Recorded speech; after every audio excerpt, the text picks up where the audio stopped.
people think that my knees are bad from a lot of running, and they're wrong. I wasn't born healthy. I wasn't born with some great body alignment, some great, I have sickle cell. I have all kind of shit. I have all kind of health issues, all kind of, I'm fucked up. So I had a choice to make. And the choice was, growing up, okay, this hurts, that hurts. We can just sit down and do nothing. Or we can see how far we can push the human body. So on that journey, as I started getting more and more into my mind, I started realizing that what I'm capable of doing, my mind got stronger. So the pain in my knees, while it sucked, I've been doing it for so long. It was like it became my new norm. Like, okay, my knees hurt, fuck it. Stop, and I call it like stop feeling sorry for yourself, but you sometimes have to ignore your feelings. I'm gonna send Jamie a picture. Oh no, dude, I think Jamie has some. Do you have a picture of his knee, Jamie? Did I ever send it to you, Jamie? I have it here. Hold on. Let me but keep going. No, so it's like, for me, I made a decision, and my decision was to be the best person I could. And I basically, a lot of mornings I wake up and say, fuck your feelings. And that doesn't mean like, don't take it literally, fuck your feelings. But sometimes you have to go beyond what you're feeling. And my knees were fucked, but guess what? I wanted to run. And I knew that, okay, you can get knee replacements, this and that. Like I said, it wasn't because I ran too much. People always want to say, oh man, you ran so much so you fucked up your body. You don't want to be like David Goggins. I hear it all the time. You don't want to be like David Goggins. But so there's your knee. Yeah, there it is. First so that's of all, the plate. look at the fact that there's zero space between those bones. Yes, sir. From the top, from your tibia to your femur, there's zero space. It's just kneecap covering two bones that are rubbing against each other. And so this was after surgery where they had to cut your knee, slice your shin like in half, and then take a chunk out of it because it had deformed so much from you running with bone on bone that it was starting to like swell out in one direction, right. And it was changing the alignment of your leg. Right. This happened back in 2001. I was going through buds. So this happened for a long, this right here has been going on for a long time. So, and it got to a point where it's like, okay, I'm done. And that's the plate that's in there right now. So as you see the wedge, that part right there in the bone that's opened up. Yeah. So they had to cut it, realign it, and then now the alignment's better. But this is now about 18 months ago when this happened. So. Couldn't they get some screws that fit? Go back to that. That one sticks right out of the fucking bone. Hey, cut that shit off. Yeah, file that shit down. Is that thing sticking into your leg? No, I don't. Well, I feel the plate every single time I move. Yeah. So every time, because it's like connected to the hamstring. So whenever I move, that plate is very irritating. So every step, even like when I walk and I run, it's just a very irritating thing. And then you gotta wait for so long for that leg to start getting back into place. And if you see that other picture I sent of the foam, my foam leg that I put my hand in, I think Jennifer sent it to you, Jamie, with the foam leg. You'll see this in a second. This is fucked up. So like the swelling in that leg was fucking nuts. Oh, when you had edema? Yeah. You showed it to me in Vegas. Yeah. You were sticking your thumb into your shin. Grabbed it. Yeah. Yeah, so it was pretty nuts, but once again, it's just things I was willing to endure to get. Yeah, that's it right there. So that's just all post-surgery swelling. Yeah. So when the doctor said this to you, and he said, "Look, this is how fucked up your knee is." Mm-hmm. Did he say you need a replacement? What was he saying? Basically, I had two options. So I went to the first guy, had the surgery done. That's in the book. I talked about that. But then the second guy. So after the first surgery, I was done. So this is the first surgery after buds? No, so this is like back in, looking at 2000. So me and Cameron, this is recently. So I didn't have any surgery going through buds. Really? I didn't have any surgery at all. So I went through, in 2001, I fucked up, 2001, whatever it was, I messed up my leg real bad and Hell Week kept on going. Just kept on going. What did you do to it in Hell Week? It was like, I fucked it up somehow, like running or whatever. I have it and it can't hurt me. But it was, I think the boat, I fell, it twisted, but over a period of time, it got worse and worse and worse. So I was getting like Toradol shots every day, and then it just got worse. But I'm like, fuck it, I'm good. So I kept going on it, so it kind of healed all fucked up. So this kept going. Years later, it kept going on it. So I stopped squatting.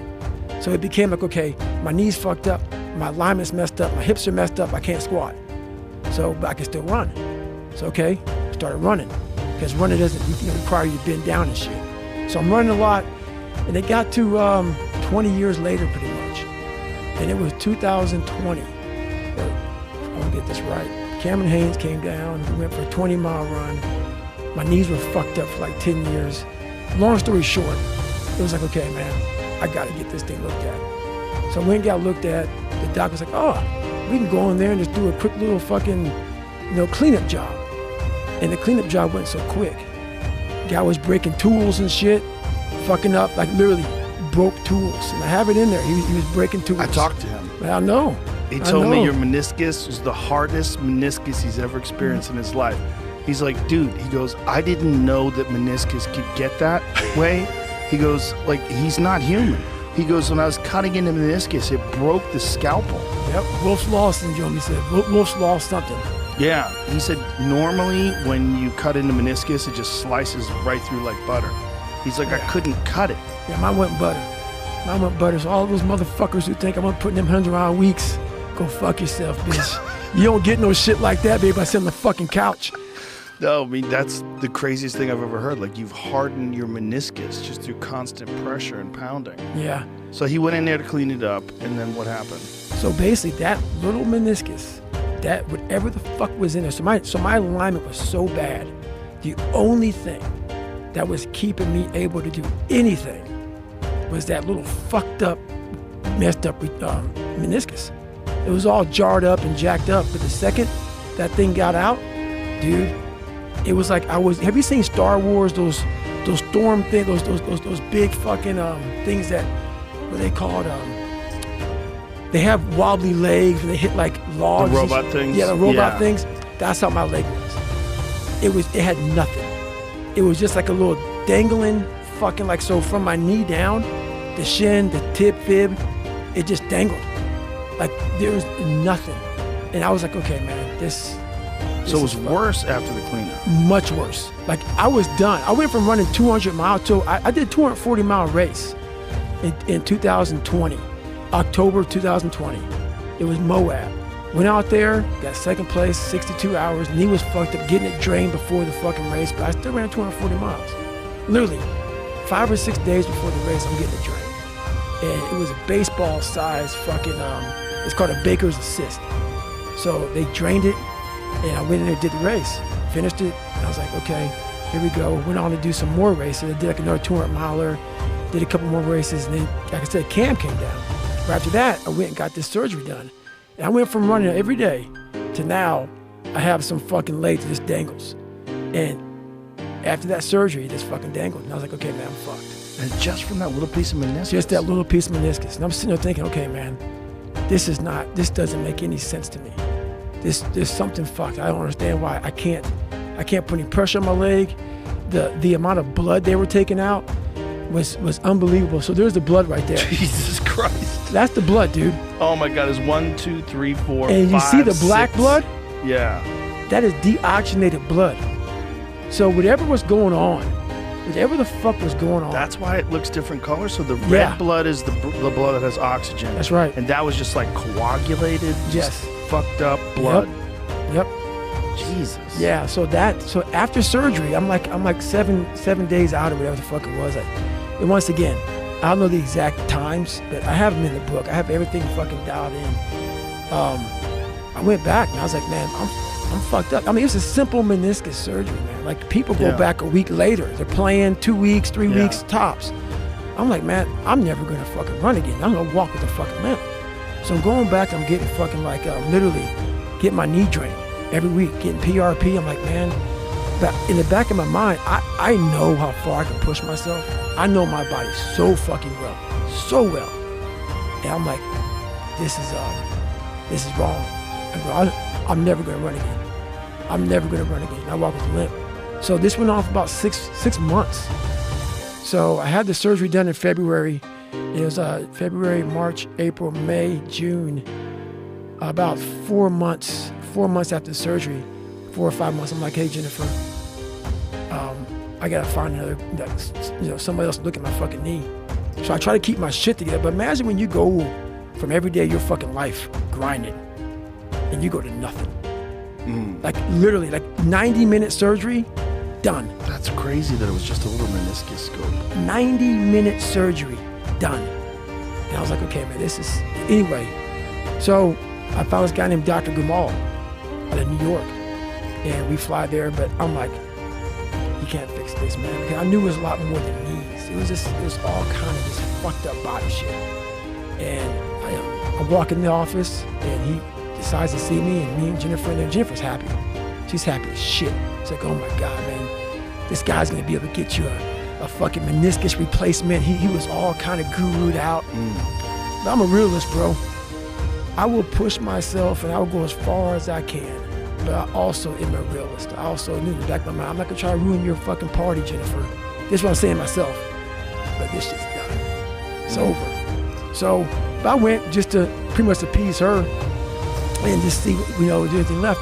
So I walk in the office and the doc's like, yeah, I'm looking at your x-rays. And that's the doctor who's like, I don't know how. This is one of Dr. Gamal, look him up, world-renowned motherfucker, dude. And when this guy looked at me, straight-faced, he said, man, I don't know how you did anything with those knees. Anything, let alone run 200 miles back to back, 240 miles, where the fuck you did, I don't know how you did it. And so I'm like, okay, whatever, can we get it fixed? And he didn't want to get there because he knew I was fucked. He's like, no, we can maybe, try an unloader brace. Maybe an unloader brace will help you out. What's an unloader brace? So basically, my knee went in on the meniscus side, on the inside. So it was like jamming on the inside. So this brace kind of helps realign the knee a little bit. So then you cannot have so much pressure on the inside of your leg. So that's it right there. On one side. Yeah, so basically, I'm like, man, okay, I'm not, so this is all you have for me? I'm like, you can't do shit for me? And he was like, no. And he was walking out of the office and he could tell. I was like, I wasn't too fucked up, but I was like, because I kind of was preparing myself for the next part of my journey. I don't like to lay in my shit too long. And I give myself a couple of minutes to, okay, motherfucker, we got man the fuck up. We got to get back in this fucking, like, what's next? Let's go see what, let's go back to college. Let's do something because you're running and your athletic career's done. So he got to the door, he opened it, and as he was shouldered out the motherfucking door. And I'm looking at Jennifer, I'm like, no, we'll go back to fucking, go back to Nevada and fucking start again. And he was like, try the unloader brace out, and there's one more thing we could possibly do for you. And I'm like, motherfucker, like, get your little monkey fucking ass back in here, bro. Like, what is it? Like, what the fuck's going on? So he was like, yeah, there's this surgery called HTO. And he was like, you can go in, we can fucking, pretty much break your tibia.